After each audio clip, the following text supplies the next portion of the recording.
तो परिवार वालों, क्या चल रहा है? आप लोगों के साथ आने में हमें बहुत खुशी होती है। तो चाहे आप अकेले घर में हमें देख रहे हो या चर्च एट होम में अपने परिवार या दोस्तों के साथ हो, याद रहे परमेश्वर हमारे बीच आने वाला और हमें यह पल एक साथ चलना है। मेरा नाम ब्लेक। अगर आप मुझे नहीं जानते तो मैं किंगडम सिटी बोत्सवाना के एक अद्भुत टीम का हिस्सा हूं। दोस्तों, तो अपने हृदय को खोलिए और प्रार्थना करते हुए वचन के लिए तैयार हो जाते हैं। पवित्र आत्मा, आज तू हमसे बातें कर, मुझसे बातें कर, हमें स्वर्गीय चीजों से उजागर कर, आशीर्वादित कर, अपनी बातों को हम पर प्रकट कर। जो चीज तू हमारे लिए करना चाहता है उसके लिए हमें तैयार कर, और जहां पर ले जाना चाहता है वहां के लिए तैयार कर। आपके वचन के द्वारा हमें छू और आशीर्वादित कर, यीशु के नाम में आमीन। तो आज मैं पवित्र शास्त्र में उस वचन से बात करना चाहता हूं जो इस वक्त बहुत ही चर्चित है। वह है मरकुस रचित सुसमाचार, उसका 12वां अध्याय 30 और 31 पद। वह कहता है, और तू अपने प्रभु अपने परमेश्वर से अपने सारे मन से और अपने सारे प्राण से और अपनी सारी बुद्धि से और अपनी सारी शक्ति से प्रेम रखना। यहां पर हम जरा रुकते हैं। आज्ञा का पालन हम इस वक्त कैसे कर सकते हैं जबकि हमारी सारी योजनाएं ठप हो गई हैं? हमारे दिल दिमाग कुछ काम नहीं कर रही हैं। इस महामारी और लॉकडाउन के कारण उन चारों चीजों का करना काफी कठिन है। जबकि दूसरी आज्ञा यह है कि तू अपने पड़ोसी से अपने समान प्रेम रखना। दोस्तों, यह कैसे हो सकता है जब हम अपने आप को बचाने की कोशिश कर रहे हैं, इस महामारी से बचने की पूरी कोशिश कर रहे हैं, और यह सब करते हुए हम अपने पड़ोसी के बारे में तो सोच ही नहीं सकते। मुझे लगता है कि इस वक्त यह शैतान की योजना है जो वह हमें दिखाना चाहता है, क्योंकि हमें परमेश्वर कुछ बड़े चीजों के लिए तैयार कर रहा है। मुझे यह लगता है कि इस वक्त शैतान अहंकार, स्वार्थ को हमारे मन में लाना चाहता है, वो भी उस वक्त जब परमेश्वर हमारे बीच दो महान काम कर रहा है। मैं उस दिन के बारे में बात कर रहा हूं जब हमारी चमत्कारी दान और घरों में परमेश्वर के प्रति जागरण चालू होगा। प्रेरितों के काम की तरह शैतान जो हमारी बुराई के लिए चाहता है, वह असल में कलीसिया को बड़ा कर रहा है। और जो परमेश्वर किंगडम सिटी के द्वारा विश्व स्तरीय रूप में परमेश्वर की उपस्थिति को बढ़ा रहा है, हमें इस वक्त कुछ विनम्र लोग चाहिए जो हमारी कलीसिया को इस चमत्कारी भेंट के द्वारा दुनिया के कोने कोने तक पहुंचाएगा। यह घरों की जागरण एक नई ओर ले जा रहा है जहां कई लोग उद्धार पाएंगे, जो कि हमारे कलीसिया में आने से ज्यादा होगा। परमेश्वर हमें उच्च स्तर से ले जाना चाहता है क्योंकि शैतान उसे छीनने की कोशिश कर रहा है। तो इस पर हम कैसे विजय पाए, कैसे इससे पार कर सकते हैं, इस अहंकार को कैसे पराजित करें, कैसे आगे बढ़े, चलिए देखते हैं उस वचन में जिसे यीशु के वक्त में भी चुनौती का सामना करना पड़ा। लूका 10 उसका 25 कहता है, और देखो एक व्यवस्थापक उठा, उसने परीक्षा करने लगा कि हे गुरु, अनंत जीवन का वारिस होने के लिए मैं क्या करूं? उसने उससे कहा कि व्यवस्था में क्या लिखा है, तू कैसे पढ़ता है? उसने उत्तर दिया कि तू अपने प्रभु अपने परमेश्वर को अपने सारे मन और अपने सारे प्राण और अपनी सारी शक्ति और अपनी सारी बुद्धि के साथ प्रेम रख, और अपने पड़ोसी से अपने समान प्रेम रख। उसने उससे कहा, तूने ठीक उत्तर दिया, यही कर तो तू जीवित रहेगा। परंतु उसने अपनी तय धर्मी ठहराने की इच्छा से यीशु से पूछा, तो मेरा पड़ोसी कौन है? तो आज मैं आपसे अपने पड़ोसी से प्यार करने के बारे में बात करना चाहता हूं। मुझे लगता है कि यह व्यक्ति चाल चल रहा था जो कि यीशु से यह सवाल कर रहा था और उसकी परीक्षा ले रहा था। पर जब मैं इस वचन पर बार बार पढ़ता हूं तो मुझे कुछ और बात समझ में आई। तो विश्वास करता हूं कि यह आज हमें आशीषित करेगा। पहला, यह व्यक्ति यीशु को परखने की कोशिश क्यों कर रहा था? यह वहां क्यों था? तभी पवित्र आत्मा ने कहा, दोस्त, यह पढ़ने के लिए नहीं पूछ रहा था, पर वह अपने आप को धर्मी ठहराने की कोशिश कर रहा था। उसी वक्त मुझे कुछ याद आया कि हम भी परमेश्वर के वचन को अपने स्वार्थ के लिए उपयोग करते हैं। शायद हम इस व्यक्ति की हंसी उड़ा सकते हैं, पर हमें सावधान रहना चाहिए। सवाल यह है कि क्या हम वचन को ध्यान देते हैं या फिर संदेश को सुनते हैं या फिर तय करते हैं कि प्रतीक्षा करते हैं कि हमारे ऊपर इसे कैसे लागू करे, या फिर परमेश्वर से पूछे कि यह हमारे जीवन में कहां लागू होता है। कभी कभी मैं भी इन विचारों का शिकार हो जाता हूं। कभी मैं कुछ उपदेशों को सुनता हूं और वे मुझे अस्वस्थ तरीके से मुझे अच्छे लगते हैं, और यह सब करते वक्त मैं यह कभी नहीं सोचा कि कहें परमेश्वर मुझे जांचो और मुझे जानो। उस वक्त जब मैं यह वचन पढ़ रहा था, हम में से कितनों को यह विचार आया कि जब हम यह वचन इसे पहले पढ़ा, दोस्तों, हमें केवल उपदेश सुनने की आदत नहीं होनी चाहिए, पर इसके बजाय यह कहे कि परमेश्वर मुझे परखते रहे और मुझे दिखा कि मेरे जीवन में क्या हो रहा है। दूसरी चीज जो मैं देखा, उस व्यक्ति ने दूसरी आज्ञा पर स्पष्टता क्यों मांगी? जैसे उसने यह क्यों पूछा कि मेरा पड़ोसी कौन है, पर उस आज्ञा की स्पष्टता नहीं मांगा जहां कहता है कि अपने परमेश्वर को पूरे मन से, प्राण से, शक्ति से प्यार कर। यह मुझे कुछ अच्छा नहीं लगा। दोस्तों, मुझे लगता है कि वह व्यक्ति उन आज्ञाओं की परवाह कर रहा था जो बाहरी रूप से दिखाई देता है और उस अदृश्य भाग को ध्यान नहीं देता जो कि अपने परमेश्वर को पूरे मन से, प्राण से और शक्ति से और सारी बुद्धि से प्यार कर, जिसका बाहर से कुछ नहीं दिखाई देता। लोगों को जो हमारे जीवन में चल रहा है वह दिखाई नहीं देता। यह सब चीज मुझे इस माहौल में ले आया जहां पर यह मौसम हमारे उद्देश्यों को जांच रहा है। हम परमेश्वर को क्यों प्यार करें? हमारी भक्ति कहां तक सीमित है? क्योंकि इस वक्त हमें देखने वाला कोई नहीं है। अगर आप किंगडम सिटी ऑनलाइन चर्च के भाग लेते हो, क्योंकि आप एक विश्वास के साथ एक व्यक्तिगत यात्रा चालू किया है और वहां पर कोई भी नहीं देख रहा है, पर वे जिन्होंने किंगडम सिटी को हमारे गिरजाघर में अनुभव किया है, जिन्होंने वेदी, उन भीड़, अलग अलग स्तर देखा है, यह सब वही चीज है। मेरा सवाल यह है, क्या हम उसी तरह इस साल में भी जोश के साथ प्रभु के घर में आएंगे? क्या आज भी परमेश्वर आपके लिए परमेश्वर है? क्या किंगडम सिटी आज भी आपके घर में है? क्या हम परमेश्वर को पहले रखते हैं, या फिर क्या हम उसे मजबूरी के कारण परमेश्वर की सेवा करते हैं? क्या हम अभी भी उस चमत्कारी भेंट की ओर हाथ बढ़ाएंगे जबकि हम उस बड़ी सभा में नहीं हैं जैसे पिछले सालों में था? वास्तव में वह व्यक्ति केवल बाहरी आज्ञा पर जांच करना चाहता था, क्योंकि वह सोचा कि आंतरिक आज्ञा की अच्छी तरह उसे पहचान लिया है। अब हमारी आखिरी सवाल, उसने यह क्यों पूछा कि मेरा पड़ोसी कौन है? यह एक बड़ा सवाल है, क्योंकि उस समय इज़राइल में ऐसा मौसम था जो सुविधाजनक नहीं था। वे करीब 60 साल से रोम राज के कब्जे में थे, जहां पर उन्हें कठिनाई, कर और पीड़न सहना पड़ता था, और फरीसियों के बीच धार्मिक विभाजन था, और जब वचन के साथ सहमत नहीं होते थे। लंबे समय से सामरियों के साथ जाति और सांस्कृतिक तनाव था। पर देखिए, इस व्यक्ति का सवाल, कौन है मेरा पड़ोसी? क्योंकि उस वक्त सारे परिवार और पड़ोसी को कठिनाई को झेलना पड़ रहा था। यह एकदम आज के समान होगा। 2020 उस वक्त से ज्यादा कठिन है, क्योंकि आज हम देखते हैं और पूछते हैं कि हमारा पड़ोसी कौन है। स्वयं संरक्षण, सांस्कृतिक प्राथमिकता, विश्व भर में अलग दृष्टिकोण और विश्वास, सब इन चीजों को इतना कम कर दिया कि मुझे लगता है कि हमें वापस पवित्र शास्त्र खोलकर इस प्रश्न को देखना चाहिए कि हमारा पड़ोसी कौन है। दोस्तों, मेरा मानना है कि स्थानीय सरकार की बातें मानो, सामान्य ज्ञान का उपयोग करें, स्वच्छता रखें, सुरक्षित रहें। जब हम यह सब करते तो अधिकारियों को सम्मानित करते हुए हम परमेश्वर को भी उस माध्यम से आदर करते हैं। पर हमें यह बात सोचना है कि कहीं हमारा घमंड अपना घर चर्च के लिए खोलने से रोक रहा है, या फिर सम्मेलन की मेजबानी करने से। मैंने स्वयं को संभालने के चक्कर में और ज्ञान ज्यादा प्राप्त करने में क्या किया, ईमानदारी से देखें तो वह हमारे जीवन के सुख को चुरा रहा है। मैं यहोवा से प्यार करता रहता हूं, पर यीशु उस विद्वान को नेक सामरी की कहानी से उत्तर देता है। हम देखते हैं लूका रचित सुसमाचार उसका 10वां अध्याय उसका 30वां पद से देखते हैं। यीशु ने उत्तर दिया कि एक मनुष्य यरूशलेम से यरीहो को जा रहा था कि डाकुओं ने घेर कर उसे कपड़े उतार लिए और मार पीट कर उसे अधमरा छोड़ चले गए। और ऐसा हुआ कि उसी मार्ग से एक याजक जा रहा था, परंतु देख के कतरा कर चला गया। इसी रीति से एक लेवी उस जगह पर आया, वह भी उसे देखकर कतरा कर चला गया।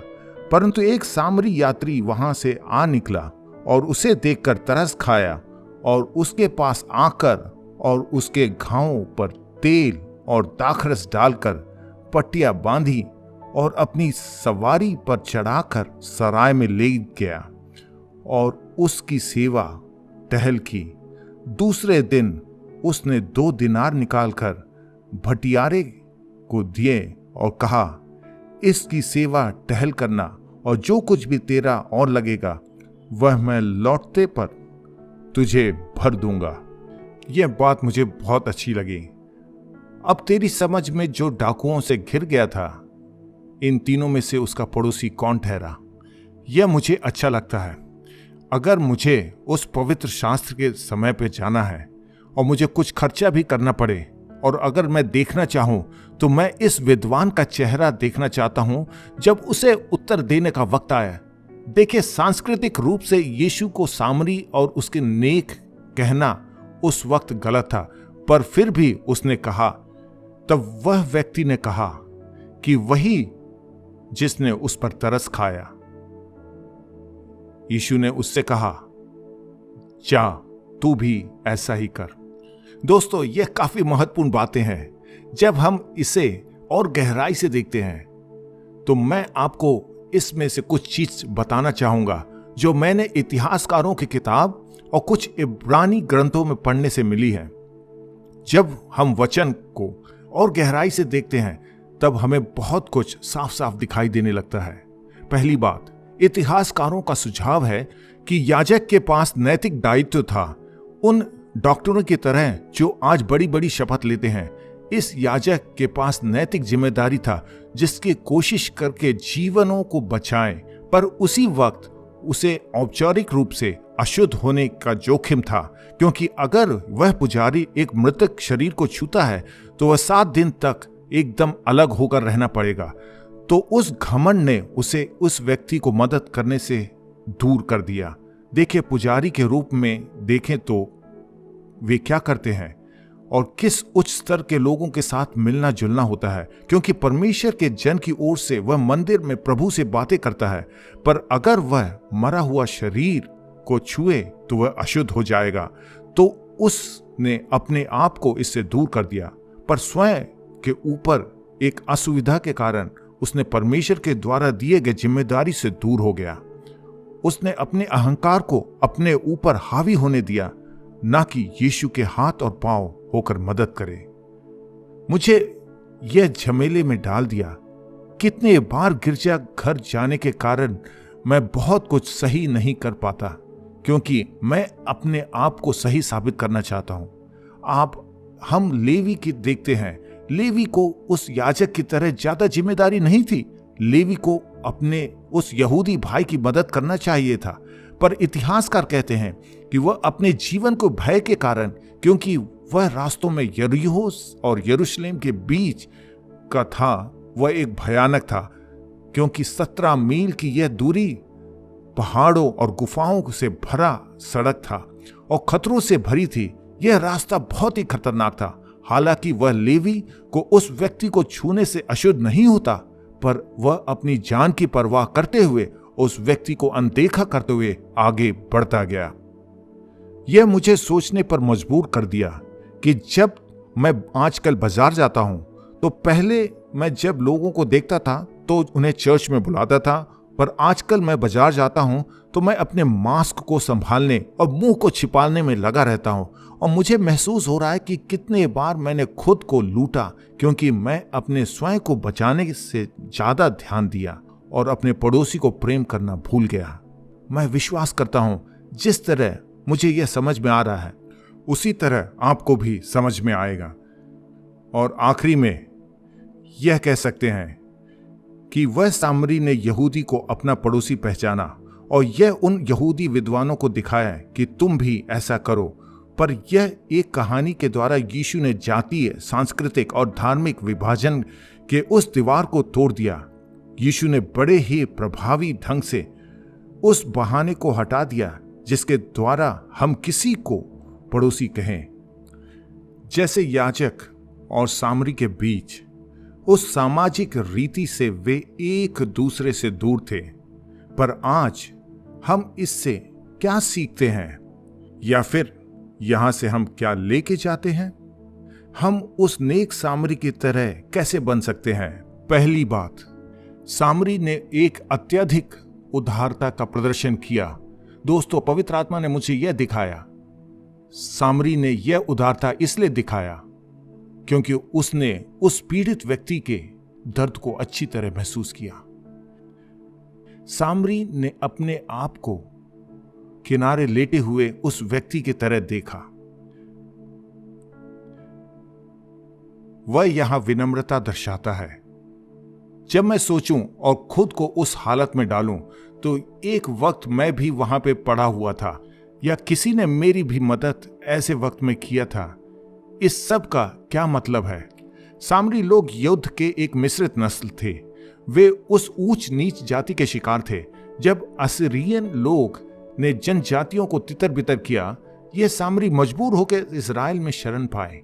तो करीब 400 साल का मिश्रित संस्कृति और धर्म था इन सामरियों के पास, और उस नए जगह में अपने लिए एक रास्ता खोज रहे थे।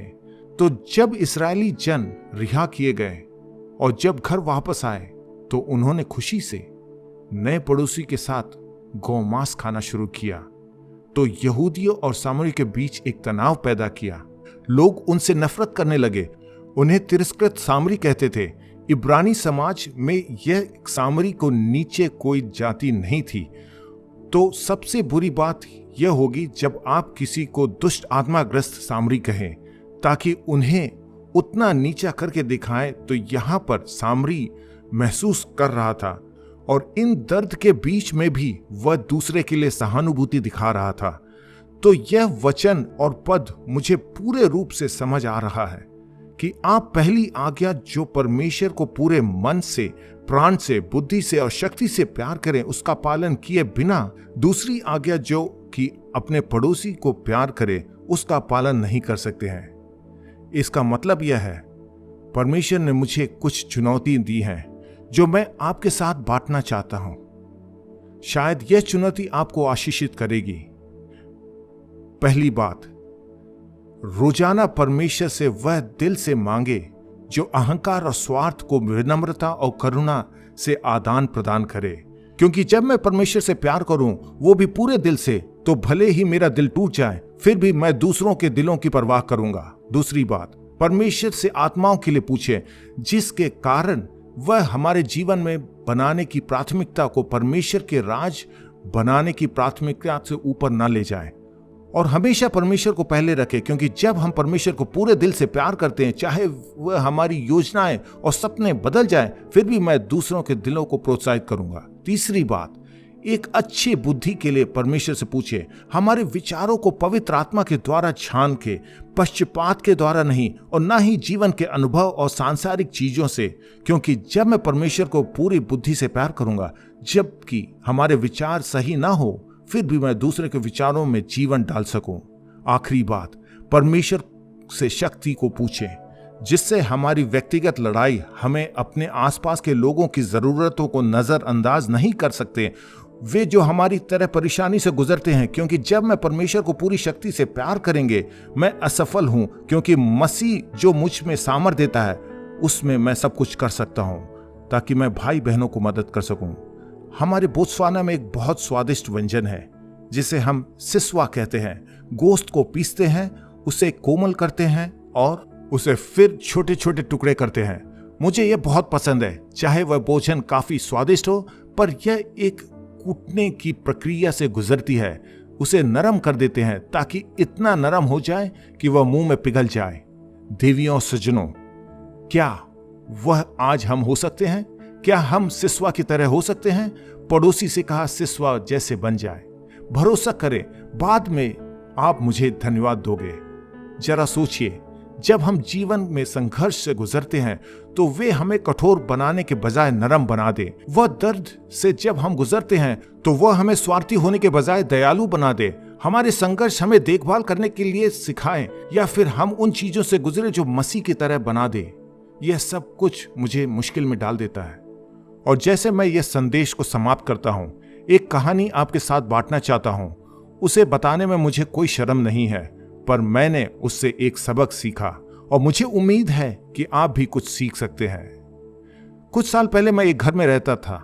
अचानक एक दिन कुछ जलने की बदबू आई तो हम घर के बाहर गए तो देखते हैं कि हमारे पड़ोसी के घर में आग लगी हुई है। हम सब मजे ले रहे थे और हमें पता नहीं कि हम क्या करें। पड़ोसी लोग आने लगे तभी हमें पता चला कि हमारे किसी के पास उस पड़ोसी का फोन नंबर नहीं है, और यह पता करे कि वे लोग ठीक हैं या फिर कहाँ हैं हमें नहीं मालूम था कि हम क्या करें। हम बस वहां खड़े होकर दृश्य देख रहे थे और उस घर में आग लगी हुई थी। पर परमेश्वर का धन्यवाद कि किसी ने अग्निशामक दल को बुलाया और वे आकर घर का दरवाजा तोड़ते हुए आग पर काबू पा लिए। परमेश्वर का धन्यवाद हो कि बहुत ही कम नुकसान हुआ, पर हम सब वहां चुपचाप खड़े हुए थे और किसी के पास उन पड़ोसियों का नंबर नहीं था। उस वक्त मुझे एहसास हुआ कि मैं अपने पड़ोसी को भी नहीं जानता, और मैं कभी भी यह कोशिश नहीं की जाकर उन लोगों से मिलूं। मैं अपने चर्च को लेकर व्यस्त था, मैं प्रचार कर रहा था, परमेश्वर के लिए दिन रात काम कर रहा था, पर परमेश्वर की वास्तविकता को इस छोटी सी दुनिया में नहीं ला पाया। यहां तक अपनी गली में सारे पड़ोसियों ने उसी वक्त यह निर्णय लिया कि हम फिर से कभी ऐसा होने नहीं देंगे। हम एक दूसरे को पहचानने लगे, एक दूसरे के साथ फोन नंबर का आदान प्रदान किया और आपस में एक रिश्ता बनाया। पर दोस्तों, एक दुखद घटना ने हमारे समुदाय को एक साथ लाया। तो दोस्तों, हमें एक बेहतर करना चाहिए। अपने पड़ोसी से अपने समान प्रेम रखने का मतलब क्या है? पवित्र आत्मा आपसे बातें करे। वह कौन सी नाम है या चेहरा है जिससे आपको आज निपटना है? किस से आज आपको बात करना है? किस दरवाजे को आज खटखटाना है? वह व्यक्ति जो दुकान में है, किससे आज आपको प्यार दिखाना है? इस दुनिया में आपके लिए कौन है? आपका पड़ोसी कौन है? आज का वचन आपसे बातें करे, क्योंकि हम एक जागरण की कगार में हैं। घर घर के जागरण, चर्च एट होम, और यह जो ऑनलाइन के माध्यम से दुनिया भर में जा रहा है, चमत्कारी भेंट अभी है। अगर गर्व, अहंकार और स्वार्थ हमारे जीवन में आएगा तो हम उन चमत्कारों को खो देंगे जो परमेश्वर हमारे द्वारा करना चाहता है। तो दोस्तों, मैं आपको एक चुनौती देना चाहता हूं। अपने पड़ोसी को अपने समान प्रेम करो। आइए प्रार्थना करें, क्योंकि मुझे मालूम है कि परमेश्वर हमसे बातें करना चाहता है। अगर आप वो व्यक्ति हो तो चुनौती को स्वीकार कीजिए और फिर प्रेरित हो। और आप यह सोच रहे होंगे कि मेरे पड़ोसी में कई घर हैं जिनमें आग लगी है, पर मैं उसे नजरअंदाज कर दिया। पवित्र आत्मा अभी मुझे दिखा रहा है कि उनके जीवन आग से जल रही है, पर आपके पास किसी को नहीं बुला सकते, क्योंकि जो आपकी मदद करे, अकेलापन, निराश या फिर आत्महत्या का विचार, आप सोच रहे हैं कि किसी को कोई फर्क नहीं पड़ेगा अगर मैं चला जाऊंगा, तो मैं आज आपके लिए प्रार्थना करना चाहता हूं। परमेश्वर आपके पास आएगा। अपने सरों को झुकाएं। जो भी आज हमें सुन रहे हो और देख रहे हो, क्या आपके जीवन में यीशु की आवश्यकता है? क्या आपके जीवन एक अग्नि में है? क्या आप चाहते हैं कि कोई आपके जीवन में आके मदद करे? और शायद आज आप यह प्रार्थना पहली बार करने जा रहे हो या फिर दोबारा समर्पित करना चाहते हो। शायद आज आप पछताए और कहे, मुझे परमेश्वर के साथ जीवन बिताना है। जो भी हो, मैं आपके साथ आपके लिए प्रार्थना करना चाहता हूं। तो अगर आप वो हो और यीशु के पीछे चलना चाहते हैं तो एक छोटी सी प्रार्थना मेरे पीछे दोहराएं। परमेश्वर, मुझे माफ कर। मैं तेरा धन्यवाद देता हूं कि तूने अपने पुत्र यीशु को हमारे लिए भेजा, जो क्रूस पर मर गए और मेरी कीमत चुकाई। मैं मानता हूं कि वह मेरे लिए मरे, और मेरा मानना है कि वे फिर जी उठे, और क्योंकि वे जिंदा हैं, मैं जीवित हूं। मेरे पापों को धो, चंगाई दे और मुझे अंदर से बाहर बदल दे। यीशु के नाम से, आमीन।